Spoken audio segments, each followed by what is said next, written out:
Salam uşaqlar, bugünkü dərsimiz Osmanlı İmperiyasıdır. Osmanlı dövlətinin tarixi dövrləşməsinə baxaq. Yaranması ən birinci 1302-1453, çiçəklənmə dövrü 1453-1579, durğunluq dövrü 1579-1699, geriləmə dövrü 1699-1791 və dağılma dövrü 1791-1922-ci illəri əhatə etmişdir. İndi biz baxacağıq durğunluq dövrünə 1579 və 1699-cu illəri əhatə eləyir. Osmanlı dövləti durğunluq dövrü 16-cı əsrin 70-ci illərin sonlarından başlamış və 17-ci əsrin sonlarına qədər davam etmişdir. Bu dövrdə əsas nəyə fikir verəcəyik? Osmanlı geniş əraziyə malik dövlətidir. Hətta biz bunu deyəcəyik ki, Azərbaycan ərazisində, yəni Şirvan və Xəzər dənizinə qədər bir əraziyə sahib olmuşdur. Hətta ticari əlaqələrdə biz deyəcəyik ki, Volqa və Don çayı, hətta Aral dənizi və Qırmızı dənizə qədər olan, Hind okeanına qədər olan bütün geniş ticari yollar onun əlində idi. Hətta bəzi layihələr işlənib hazırlanmışdı və lakin iqtisadi cəhətdə geriləmə bunun qarşısını kəsmiş və bu layihələr həyata keçirilə bilməmişdi. İndi daxili səbəblər və xarici səbəblərə baxaq. Durğunluğun və geriliyin daxili səbəbləri bunlar idi: mərkəzi hakimiyyətin nüfuzdan düşməsi və iqtisadiyyatın zəifləməsi, ordu quruculuğundan nöqsanların artması, kəndlərin təhlükəsizliyini təmin etmək üçün kütləvi şəkildə şəhərlərə gəlməsi, elm və təhsil sistemi tənzilə başlaması buna əsas səbəb idi. Xarici səbəblərə baxaq: sərhədlərin genişləyə bilməməsi, cüzi ordular arasında, cüzi dövlətlərin orduları arasında əhatə olunması, böyük coğrafi kəşflər nəticəsində dünya ticarət yolunun dəyişməsi, Avropadakı inkişaf və müqayisədə geridə qalması, idarəetmə və xarici təkmilləşdirməsində Avropa mərkəzi hakimiyyətinin güclənməsi əsas götürülürdü. Burada qəfəs üsulu var idi. Qəfəs üsulu nədir? Qısa sizə deyim. Əvvəllər bilindiyi kimi hər bir hökmdar olmamışdan qabaq hansısa bir vilayətdə oranın idarəsi tapşırılırdı ona. Lakin müəyyən səbəblərə görə də, əsasən hansı səbəblərə görə həmin o şəhzadələri dövləti üsyan qaldırmaq üçün istifadə etdikləri üçün artıq onlara qəfəs üsulu ilə təsir verilirdi. Yəni qəfəs üsulu nə idi? Onlar sarayda hər hansı bir otaqda qapalı şəkildə həyat sürürdülər və həmin zamanda onlar təhsil və elmlərini həmin o qəfəs üsulu sistemində alırdılar. Daha sonra baxacaq burada idarəetmə sisteminin zəifləməsinin səbəbi nə idi? Azərbaycan sultanların ağaları, yəni vəlidə sultanların dövlətin işinə qarışması, rüşvətin artması, sultanların ordu başında olmaması, əsas vəzifələri bacarıqsız insanların gətirilməsi, baş vəzirlərin tez-tez dəyişdirilməsi, hiləgərlik sisteminə sarayda əsas işlərdə hiləgər insanların çalışması və xalqın dövlətə inamının azalması bu səbəblərdən hesab olunurdu. İqtisadi vəziyyətin nəzərə alsaq, bu durğunluq dövründə necə idi? Sultanların tez-tez dəyişməsi, hətta culuş bəxşişlərinin artıq paylanması, məsrəfələrin çoxalması, bir sultanın o bir sultanla fərqlənmək üçün çoxlu şəkildə hədiyyə paylanması, coğrafi kəşflər nəticəsində ticari yolların dəyişməsi, vergilərin azaldılması, gömrük haqlarının azaldılması və yenə dediyimiz kimi kəndlilərin kütləvi şəkildə şəhərə axması bu iqtisadi zəifləməsinin əsas səbəblərindən hesab olunurdu. Bir də ordu artıq zəifləməyə başlamışdı və əskərlikdə olmayanlar, Osmanlı ordusunun əsas zərbə qüvvələrindən olanlar Qapıqulu ocağına alınırdı. Yəni əskərlik bacarmayan şəxslər Qapıqulu ocaqlarına alınırdı və zamanla da keçdikcə artıq ocaq dövlət üçün yox, dövlət ocaq üçündür ifadəsi müəyyən bir şüar nəticəsində hər yerdə yayılmağa başlamışdır. Bu da Avropada olduğu kimi, Avropada məsələn orada yeniliklər təşkil olunur və yenidən yığılırdı ordular. Ancaq Osmanlıda bu geriləmə orduda da özünü göstərirdi və donanmada da get-gedə zəifləyirdi. Hətta burada beşik alimlik sistemi də var idi. Beşik alimlik sistemi nə idi? Avropa dövlətlərindən fərqli olaraq burada dini təhsil verilsə də dünyəvi təhsillər verilmirdi və beşik alim sistemində, yəni alimin oğlu da alimdir sistemi tətbiq olunurdu. Bu isə geri qalmağın əsas səbəblərindən idi.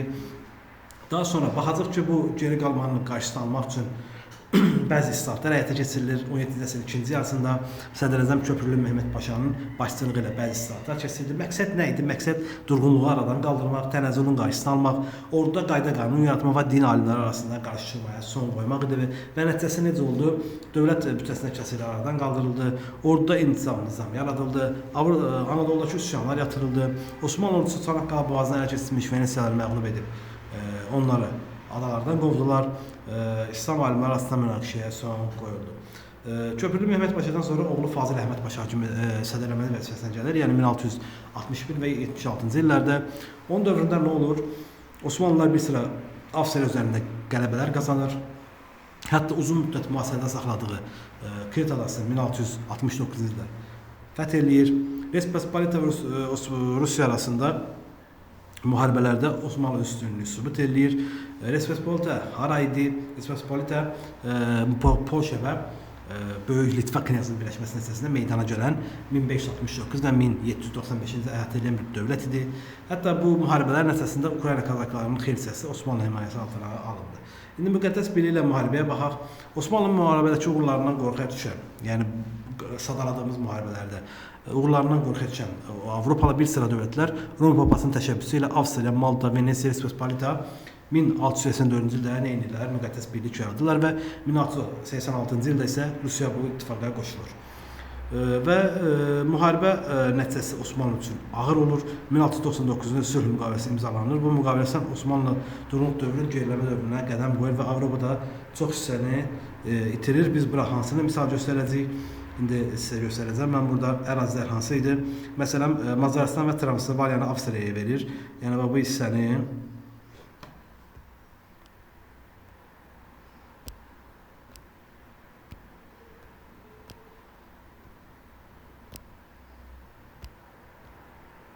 bir sözlə bu hissəni Macaristan, yəni Macaristan ərazisi və Transilvaniyanı Avstriya verməli olur. Sonra Podolyanı və Bratislavanı Polşaya verilmiş olur. Yəni o da bu hissələrdir. Transilvaniyanın bu hissələrdir. Yəni və Venesiya, Dalmasiya və Moreya. Yəni bu əraziləri isə ağ əraziləri isə kimə verməli olur? Venesiya ərazisinə, yəni Venesiya dövlətinə vermiş olur. Və geriləmə dövrünə baxaq. Sultan 3-cü Əhmədin hakimiyyət dövrünə tam təsadüf edir. Yəni dövləti itirmiş bəzi əraziləri itirmək və bərpa etmək üçün tədbirlər həyata keçirdi. Rusiyanın cənubuna doğru artan təcavüzün qarşısını almağa çalışdı. Və 1711-ci ildə Rus hökmdarı 1-ci Pyotr Prut yürüşü adlanan hücumunu Rus qoşunlarının Osmanlı ordusu tərəfindən mühasirəyə alınması və məğlub edilməsi ilə nəticələndi. 1-ci Pyotr Sədrəzəmin yana göndərdiyi Rus elçilərin Prut sülhünü, yəni sazişini imzalamağa məcbur oldu. Prut qələbəsindən ruhlanan 3-cü Əhməd müqəddəs birliyin digər ölkələri Avstriya və Venesiya ilə müharibəyə başladı. Lakin Osmanlı dövləti bu müharibədə döyüşlərdə yəni məğlub oldu. Balkan yarımadasının xeyli hissəsini itirdi. 3-cü Əhməd idarəçilik və daxili siyasətdə Avropa ölkələrinin təcrübəsini öyrənmək üçün İngiltərə, Fransa, Avstriya paytaxtlarına xüsusi nümayəndə heyət göndərdi. Bu heyət üzvləri Avropa ölkələrindən ordu quruculuğu və elmi yenilikləri yaxından tanış oldular. Osmanlı İmperiyasında Lalə dövrünə baxaq. 1718 və 1730-cu illəri əhatə edir Lalə dövrü. Burada əsas nəyə baxacaq? 1718-ci ildə Sədr Əzəm təyin edilən İbrahim, 3-cü Əhmədin baş vəziri İbrahim Paşa başçılıq hesabında həyata keçirilir. İbrahim Paşa İstanbul xiyabanında Lalə gülünün əkilməsinə xüsusi diqqət yetirdiyi üçün bu dövr, yəni bu islahat dövrü Lalə dövrü adlanır. İslahatda keçməkdən məqsədi ki, dövlətin geriləməsinin qarşısını almaq, dövlətin keçmiş nüfuzunun qüdrətini bərpa etməyidir və islahatlara əsasən Avropa itilmiş torpaqları qaytarılması yox, boş xəzanə doldurması əsas məqsəd idi. Buna görə də əsas diqqətini xəzinənin boşalmasının qarşısını almağa yönəldən İbrahim Paşa xəzinəyə qənaət etmək məqsədilə bəzi yeniçəri birliklərini ləğv edir, dövlətin maliyyə işlərini yaxınlaşdırmağa nail olur. Bununla da lakin xəzinəyə daxil olan gəlirin çox hissəsi orada quzanı yox, daha çox Sultan Sarayında Avropa içində iştirak etdiyi dəbdəbələ və əsas ziyafətlərə xərcləndiyi üçün orduya xüsusi diqqət yetirilə bilmir və bu yeniliklər nəticəsində Lalə dövründə dünyəvi elm ambarı artır və ilk mətbəə açılır. Qaradəniz və Mərmər dənizləri xəritəsi çəkilir. İstanbulda yanğından mühafizə dəstələri təşkil olunur. Avropa memarlığı tanışlıq nəticəsində İstanbulda yeni üslubda binalar və inşa edilməyə başlayır və hətta çiçək xəstəliyinə qarşı peyvənd də tapılır. 1730-cu ildə Yeniçəri üsyanı. Osmanlı sarayında çoxlu xəstə tələb edən tədbirlər keçirilməsi 3-cü Əhmədin dövründə ölkədə narazılıq daha da artmasına səbəb oldu. İstanbul əhalisi Səfəvilərə qarşı döyüşə edərək ordunun başında 3-cü Əhməd getməsini tələb etdi. Gündüz ordu ilə Səfəvilərə qarşı müharibəyə gəzərək növşə etdirən Sultan axşam qayıq vasitəsilə şəhərə qaydanda Bunu görən artıq əhalinin də Yeniçərinin səbri tükənir və 1730 İstanbulda üsyan qaldırır. 3-cü Əhməd və Sədər Əzəm İbrahim Paşanın hakimiyyətindən uzaqlaşdırır və qardaşı oğlu 1-ci Mahmudu sultan elan edirlər. Sədər Əzəm İbrahim Paşanın hakimiyyətindən uzaqlaşan səbəbləri bunlardır. Səfərbərlərə qarşı aparılan müharibədə Osmanlının məğlub edilməsi və 1730-cu İstanbulda Yeniçəri üsyanının baş verməsi idi. İndi 1-ci Mahmud, yəni Sultan 1-ci Mahmudun hakimiyyət dövründəki islahatlara baxaq. İlk növbədə qiyamçı Yeniçərilərin müqavimətini qırdı. Lalə dövründə inşa edilən üsyan zamanı dağıdılmış düşələrin bir çoxsunu bərpa etdi və İstanbulda başlatdığı azadlıq işlərini davam etdirdi. Mühəndislərdən geniş tədris etdiyi xüsusi məktəblər, kitabxana və kağız siyasətlə ilk müəssisələr açıldı. Lalə dövründən fərqli olaraq ordu quzuna xüsusi diqqət yetirildi. Nadir Şah Əfşarla sülh müqaviləsi imzalandı və sonra əsas gücü Avstriyaya qarşı yönəltdi. Balkanlarda ağır mərhələtə uğrayan Avstriya son sülh müqaviləsindən məcbur oldu. Bu işdə 1-ci Mahmudun təşəbbüsü ilə dünya hər tərəfindən ilk olaraq qumbaratlardan ibarət ayrıca qoşun növü, yəni qumbaratlar ocağı təşkil olundu və Osmanlı dövləti Balkanlarda itirdiyi ərazilərin xeyli hissəsini geri qaytara bildi. Beləliklə, Mahmudun dövründə geriləməyə qarşısı bir qısa müddətdə olsa alınmış oldu. 1768 və 1771-ci il müharibəsi, biz bu müharibəyə hansı ad verəcəyik? Bu Rus-Türk müharibəsidir və biz baxacaq ki, artıq həmin dövrdə geniş əraziləri itirməyə başlayacaq artıq Osmanlı dövləti. Və 1-ci Mahmuddan sonra hakimiyyət edən sultanlar dövründə Osmanlı yeni iqtisadi və sərnişinlər gücləndi. Osmanlı sultanı zəiflənmiş ordusu ilə 1768-ci Rusiya müharibə etsə də, məğlubiyyətə uğrayaraq 1774-cü ildə Kiçik Qaracə müqaviləsi imzalandı. Qaracə şərtlərinə görə Osmanlı dövləti Qaradəniz sahilində xeyli hissəsini, yəni Şərqi Gürcüstan ərazisində və Azərbaycanı itirdi. Osmanlı dövlətinin vassal asılından çıxdı Krım və müstəqil elan olundu. İndi sağ tərəfdəki xəttlərə diqqətlə baxaq.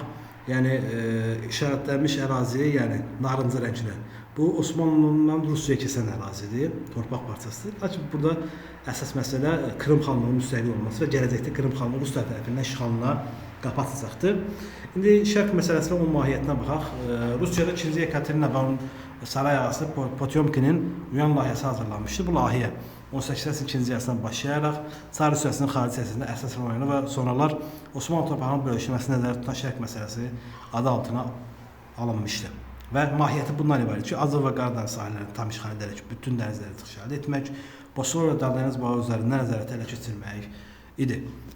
Yunan ərazisində nəzərdə tutan məsələlər hansılardır? Rusiyanın Osmanlı torpaqlarının hesabına ərazisini daha da genişləndirməsi, Rusiyanın xristianları güya müsəlman zülmündən qorumaq, Rusiyanın dünya pravoslavı mərkəzi elan etmək, Osmanlı Böyük Britaniya və Fransanın nüfuzuna zərbə vurmaq, İstanbulu işğal edərək Konstantinopol adlandırmaq üçün Avstriya ilə razılaşmış Yunan layihəsini gerçəkləşdirəcək Rusiyanın himayəsi altında qurulacaq Bizans paytaxtına çevirmək.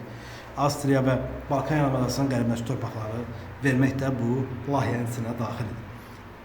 1787 və 1791-ci ildə Rusiya-Osmanlı müharibəsi və Yassı sülhü, 1783-cü ildə Krımı işğal edərək öz əyalətinə çevirməsi, 1787 və 1791 Osmanlı-Rus müharibəsinin başlamaq üçün əsas səbəblərdən biri idi və bu döyüşdə Osmanlılar yenə məğlub olur, Rusiya qalib gəlir və 1791-ci ildə Yassı sülhü müqaviləsi imzalanır. 89-cu ildə taxta çıxan 2-ci Səlimin dövründə imzalanan Yassı sülhü və dağılma dövrünün başlanğıcı hesab olunur. Osmanlı üçün müqavilənin şərtləri nə idi? Dnestr çayı Rusiya və Osmanlı arasında sərhəd oldu. Osmanlı dövləti Cənubi Buğdan Dnestr çayına qədər olan Qaradəniz sahillərinin Rusiya keçməsinə qəbul etdi. Osmanlı dövləti Krımın və Şərqi Gürcüstanın Rusiya himayəsinə olmasını qəbul etdi. Beləliklə, Rusiya Qaradəniz sahilinin nəticəsində qəti olaraq möhkəmləndi. Rusiya Cənubi Qafqaz və Balkan nüfuzunu daha da artırmış oldu. Və Osmanlı dövlətinin böyüyən siyasi iqtisadi böhran onun 1882-ci yarısında Rusiya ilə müharibədə məğlub olmasına səbəb oldu. Şərq məsələsində Avropanın xeyrinə həll olunması, Osmanlı məxsus, belə deyək ki, Osmanlı məxsus Mısır uğrunda İngiltərə və Fransa arasında mübarizə, Balkan Avstriyası uğrunda keçmiş bir vəzifələr arasında mübarizə bu layihənin, yəni bir sözlə Avstriya, Rusiyanın problemləri və İngiltərə, Fransa problemləri Yunan layihəsinin həyata keçməsinə əsas maneələrdən hesab olunurdu. İndi dağılma dövrünə baxaq. Sultan üçün sərmi islahatları həyata keçirilir və baxaq hansılardır böhrandan çıxmaq üçün bəzi sahələrdə islahatlar həyata keçirilir. Bu zaman hərbi islahata daha çox üstünlük verilir. 3-cü Səlim Rusiya ilə aparılan müharibə məlumatının əsas səbəbini ordu və dövlətlərə uyğun olan ordunun olmamasında görür və hərbi islahatlarında nələr var? Baxacaq ki, hərbi vəzifələri yerinə yetirməyənləri, timar və ziyamətləri geri alındı. Yeniçərilər 3 aydan bir şərti maaş verilməsi qadağan edildi. Avropa nümunəsində sağlanan yeni təlim keçən hərbi hissələr yaradıldı. Bu hissələrin xidmət edən hərbçilərin maaşları ödənilməsi üçün xüsusi xəzandarlıq təsis olundu. Yeni qumarası məktəb açıldı. Bu məktəbin yanında istehkam qurulması üçün məxsus olan hərbçilərin hazırlanması nəzərdə tutuldu. Orduda hərbi təlim keçirilməsinin sayı artırıldı. Hərbi mühəndislik məktəbinin fəaliyyəti gücləndi. Donanmanın dəniz döyüşlərində xeyli texniki tələblərə uyğun qurulmasına başlanıldı. Hətta 18-ci əsrin sonlarında Fransa imperatoru Napolyon Misirə yürüş etdi. Bu zaman yeni qurulmuş, 3-cü Səlim tərəfindən yeni qurulmuş ordu və başçısı Əhməd Paşa Fransa ordusunu geri ortmasında mühüm rol oynadı. Bu isə yeni qurulan ordunun necə gözəl olduğunu və güclü olduğunu nümayiş etdirdi. Hətta 3-cü Səlim neynədi? İngiltərədə, yəni Londonda, Fransada, Parisdə və Avstriyada, Viyanada səfirliklər açırdı və bu da orada yığılan bütün məlumatların Sultan sarayına ötürülməsi funksiyasını yerinə yetirirdi. Sultan 3-cü Səlimin islahatların tam şəkildə yetirilməsinə mane oldu. Nə? Qətiyyətsizliyi Sultan Səlimin və Yeniçərilərin mühafizəkarların bir sıraya qarşı bir sıra insanların bu islahatlara qarşı müqavimət göstərməsi səbəb olmuşdu, yəni bunların yarımçıq qalmasına. Bundan əlavə Avropa üsulu ilə qurulmuş yeni ordu daha çox üstünlük verilməsi, bunun üçün xüsusi xəzanələr təsis edilməsi Yeniçəriləri narahat etməyə başladı və bəzi din xadimləri sayanlar kimi yeni ordu yaradılan xəzinəyə verginin toplanmasına narazı olmadan istifadə edərək üsyan qaldırdılar və 3-cü Səlim Yeniçərilərin bir qoşun hökmü ləğv edilməsindən üsyan atılmaq qəsdi göstərməsi onun hakimiyyətdən uzaqlaşmasına nəticələndi. Və Sultan Səlimin dövründə yerli tacirlərin gəlirinin artmaq məqsədi ilə ölkədə daxilində onların imtiyazlarını artırdı və xarici tacirlərin fəaliyyətini hətta məhdudlaşdırmışdı. İndi 19-cu əsrin əvvəllərində Osmanlı dövlətinin daxili vəziyyətinə baxaq. 3 qitədə Asiya, Avropa və Afrikada böyük əraziyə malik olsa da siyasi və iqtisadi cəhətdən geri qalır və böhran keçirildi. Dövlətin hərbi qüdrətinin artması məqsədi ilə aparılan islahatlar uğursuzluqla nəticələnmişdi. Əyalətlərdə hakimlər yerli əyalə və canişinlərin əlində cəmləşmişdi. Afrikanın şimal vəziyyətlərində müstəqillik meyilləri artmışdı və çoxsaylı müharibələr xərcləri əsasən vergi ödəyicisi olan kəndlərin müstəqilləşdirilmişdi.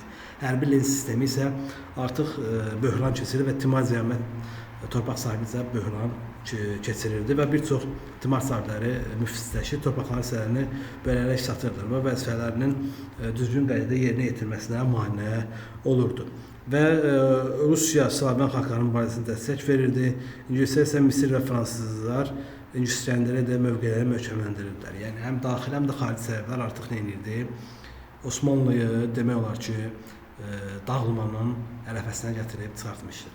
İndi baxacaq Sultan II. Mahmudun hakimiyyəti dövründən, yəni 1808-1839, 1806-12-ci ildə Rus Osmanlı müharibəsində, yəni 19-cu ildə Osmanlı baş verən hadisələr xarici siyasətin dəyişməsinə təsir etdi.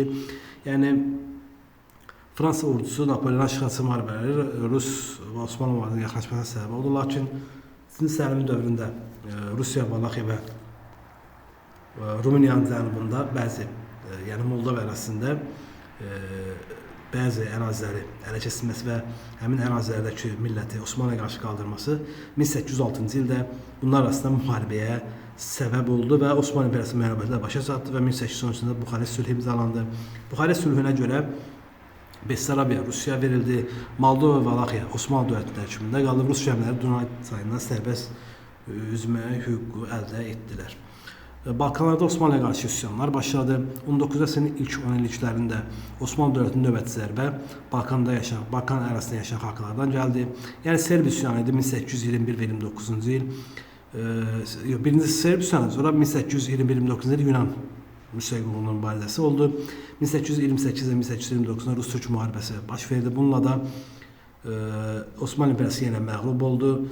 Serb üsyanları yatırılsa da Yunanlar üsyan qaldırdı və bu üsyan nəticəsində İngiltərə, Fransa və Rusiya müharibəyə qoşaraq, hətta Navarin dəniz döyüşündə 1827-ci ildə Osmanlılar donanması məlumatı uğratdı və Navarin dəniz döyüşündən sonra Ruslarla Osmanlı arasında Ədirnə sülh imzalandı 1829-cu illərdə müharibəsinin nəticəsi olaraq və 1829-da müqavilə bağlanır və demək olar ki, bu müqavilənin ağır şərtləri olur. Osmanlı dövləti Moldovaya, Valaxiya və Serbiyaya muxtariyyət, yəni özünü idarə etmə hüququ verir və məğlub dövlət kimi təzminat ödəməli olur. Hətta Osmanlı dövləti Rusiyanın cənubi qarşısı işğallarını tanıyır və buna da əlavə olaraq Yunanistana müstəqillik verir və müstəqilliyini qəbul edirdi. 1812-ci il Buxarest və 1829-cu il Ədirnə alışarlığı bu idi ki, hər ikisi Rusiya və Osmanlı arasında bağlanmışdı.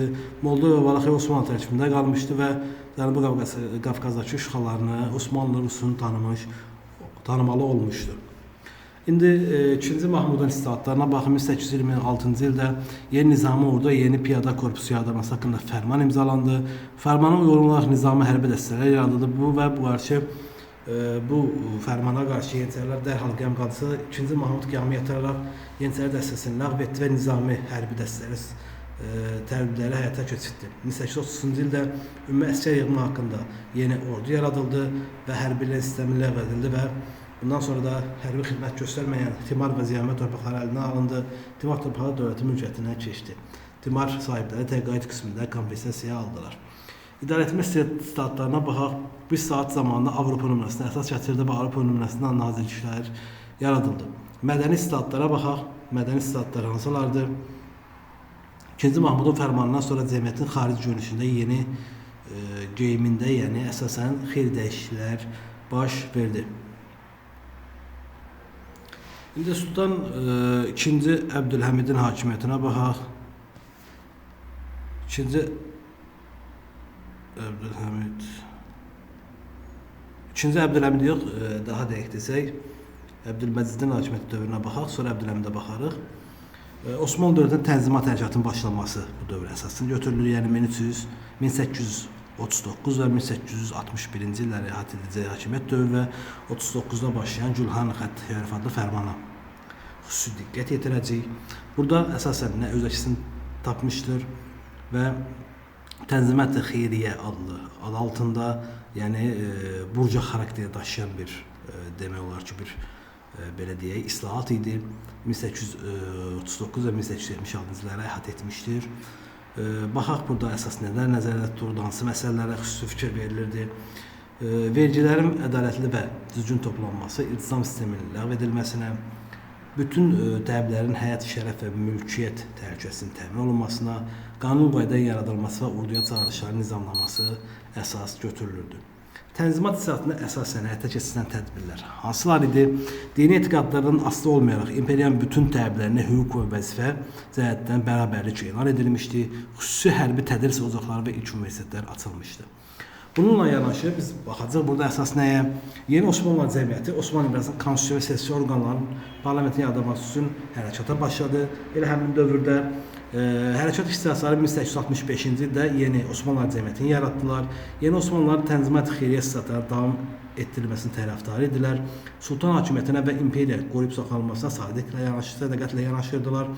Cəmiyyətin dəyişiklik və ədalətli idarə olmasının tərəfdarı idilər və 1876-cı ildə İstanbulda mədrəsə tələbələri baş vəzir və Şeyx Üstəmi İstiqamət tələbi ilə çoxsaylı mitinglər həyata keçirdi və yeni Osmanlı cəmiyyəti əvvəlki sultanı devirərək 2-ci Əbdülhəmidi hakimiyyətə gətirdilər.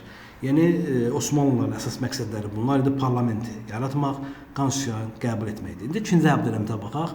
Konstitusiyanın qəbulu və parlamentin yaradılması üçün 2-ci Əbdülhəmid hakimiyyətə gələn kimi tanınmış ictimai dövlət xadimi Əhməd Mittət Paşanı rəhbərliyə dövlət şurası konstitusiya hazırladı. 1876-cı dekabrında Sultan 2-ci Əbdülhəmid konstitusiyanı qəbul etdi və bununla da Osmanlı dövləti konstitusiyalı monarxiya oldu. İmperiyanın ərazisində yaşayan bütün xalqlar Osmanlı adlandı və 1877-ci ildə Osmanlı dövlət parlament fəaliyyətinə başladı. Lakin 2-ci Əbdülhəmid konstitusiyanın əsası dəyişikliklər keçirmək istəmədiyi üçün aşağıda səviyyədə 1878-də parlamenti buraxdı. Balkan Osmanlı yerinə üsyanların baş verməsi və 1877-78-ci deputatların öz arasında hökuməti tənqid etməsi, Rus-Türk müharibəsindən və müharibədən əsas zərbələrinin dairə istifatının tələb edilməsi, bunun ardınca Sultan konstitusiyanın fəaliyyətini dayandıraraq ölkədə sərt diktator rejimi qurdu. İndi 78-78-ci il Rus-Osmanlı müharibəsinə baxaq, San Stefano sülhünə. 1877 və 78-ci illərdə Rusiya-Osmanlı müharibəsi zamanı Balkanlarda və Qafqazda gedən hərbi əməliyyatlarda Osmanlı üçün məğlub olaraq 78-ci ildə Rusiya ilə San Stefano müqaviləsi imzalandı. Şərtlərə görə Osmanlı dövləti bir sərhədəsini itirdi. İngiltərə, Avstriya, Rusiyanın yaxın şəkildə güclənməsinə yol verilmək üçün Stefano müqaviləsi şərtlərinə etiraz edərək onun şərtlərinə yenidən baxılmasını tələb etdi və 1878-də Berlində konqres keçirildi. Yəni bu konqresə əsasən, Berlin konqresinə əsasən Bolqarıstan Osmanlı dövlətindən asılı knyazlığa çevrildi. San Stefano müqaviləsinin fərqli olaraq Makedoniya və Şərqi Anadolu bəzi hissələri Osmanlı dövlətinə qaytarıldı. Çernogoriya, Serbiya və Rumıniya müstəqillik əldə etdi və Avstriya, Macaristan, Bosniya-Herseqovina və müvəqqəti olaraq idarə etməyə hüququ aldı. İngiltərə Kipri icarəyə götürdü və Ruslara isə Qars, Ardahan və Batum verilmiş oldu. İndi gənc türklər üsyanına baxın, 1900 İttihat və Tərəqqi Cəmiyyəti əsasını qoymuş gənc türklər İttihat və Tərəqqinin əsasını təşkil edildilər və 1889-cu ildə İstanbul Hərbi Tibb Məktəbinin tələbələri yaratmışdı. Əbdülhəmid rejiminə qarşı mübarizə aparmaq üçün yaradılmışdı. Üzvləri və tərəfdarlar gənc türklər adlanırdı və əsas məqsədləri konstitusiyanı bərpa etmək idi. 1980 Makedoniya gənc türklər üsyan qaldırdı. Üsyan bir çox Balkan şəhərlərinin qarnizonları yerli partizan dəstələrə qoşuldu və üsyan sultandan 1876 konstitusiyasının bərpası tələb etdilər və sultan da bunu qəbul edir və bərpası haqqında fərman verir. Beləliklə gənc türklər üsyanı nəticəsində Osmanlı dövləti 1876-cı konstitusiyalı və konstitusiyalı monarxiya quruluşu dövlətə çevrildi. Parlamentdən çoxluğu əldə edən gənc türklər ordu üzərində də nəzarəti ələ keçirdilər və 1909-cu ildə gənc türklər özlərinə sadiq hərbi hissələr arxalanaraq 2-ci Əbdülhəmidi taxta saldılar və 5-ci Rəşədi, Məhəmməd Rəşədi taxta çıxartdılar. Hökümdarlar da bunları özünüz baxarsınız, videoya saxlayıb baxarsınız, hansı vardı, mən yenə belə çəkim, saxlayıb baxa biləsiniz deyə. Trablis müharibəsinə baxacaq, gənc türklərin xarici siyasətində Osmanlı İmperiyası süqutunu sürətləndirdi. 1911-12-də baş verən İtalyan Osmanlı müharibəsi nəticəsində Afrikada sonuncu mülki olan hansı ərazini, Liviyanı itirmiş oldu. Və Balkan müharibələrinə baxaq. Balkan müharibələrində də 1901-ci Balkan və 2-ci Balkan müharibələri olacaq. 1912-13-cü ildə həyat etmişdir. 12-ci ildə Balkan müharibəsinə qarşı, Osmanlıya qarşı Bolqarıstan, Serbiya, Yunanistan və Çernogoriya ittifaq yaradaraq müharibəyə başladı. Bununla da Osmanlı müharibəsi Osmanlıların məğlubiyyəti ilə başa çatdı və 1913-cü ildə Londonda müqavilə imzalandı. Osmanlı dövləti Ədirnə daxil olmaqla oradakı torpaqların müəyyən hissəsini itirdi. Demək olar ki, hamısını itirdi. Osmanlılar Avropa ərazisinin Şərqi Frankada ilə məhdudlaşdırdı. Yəni sadəcə İstanbul bölgəsi qalmışdı onların əlində. Daha sonra bu isə böyük bir zərbə idi Osmanlı dövlətinə. 2-ci Balkan müharibəsinə baxsaq isə 1913-cü ildə Bolqarıstan, Balkan İttifaqı və ona əvvəlki müttəfiqlər arasında bəzi anlaşılmazlıqlar oldu və bunun nəticəsində də 2-ci Balkan müharibəsi başladı və bundan da Osmanlı dövləti istifadə edərək Ədirnə və ətrafında torpaqlarını elədilər, işğaldan azad etdilər. Və bununla da Buxarest sülhü imzalandı və Bolqarıstan məğlubiyyətlə başa çatdı və Osmanlı da öz torpaqlarını bərpa edə bildi. Daha sonra biz baxacaq ki, dövlətin dağılmasının qarşısını almaq üçün Avropa dövlətinin asılı tam azad olmağı düşünən gənc türklər Birinci Dünya müharibəsini Almaniya tərəfinin saxlaması ilə Osmanlı İmperiyasının dağılmasına səbəb oldu və Birinci Dünya müharibəsinə girmiş oldular. Bununla da Osmanlı İmperiyası 1918-ci ildə imperiya bütün ərazilərini itirir və 1922-ci ildə ləğv olunacaq. Sultan hakimiyyəti məclis qərarı ilə ləğv olunacaqdır. Bu növbəti dərslərimizdə olacaq, Türkiyə adlı mövzuda olacaq. Ümidvaram sizin üçün faydalı oldu. Xəritəyə də baxsaq, diqqət eləsək, baxacaq ki, yəni bu Balkan müharibəsi dövründə, əsasən də 2-ci Balkan müharibəsi dövründə ələ keçirilən və Osmanlının itirdiyi və sonradan geri qaytardığı ərazi, məsələn, Ədirnə ərazisini misal göstərə bilərik. Məsələn, Yunanların, Serblərin ələ keçirdiyi ərazilərə baxa bilərik. Bolqarların ələ keçirdiyi, Ruminlərin ələ keçirdiyi ərazilərə baxa bilərik. Ümidvaram sizin üçün faydalı olar bu mövzu. Oldu, təşəkkür edirəm.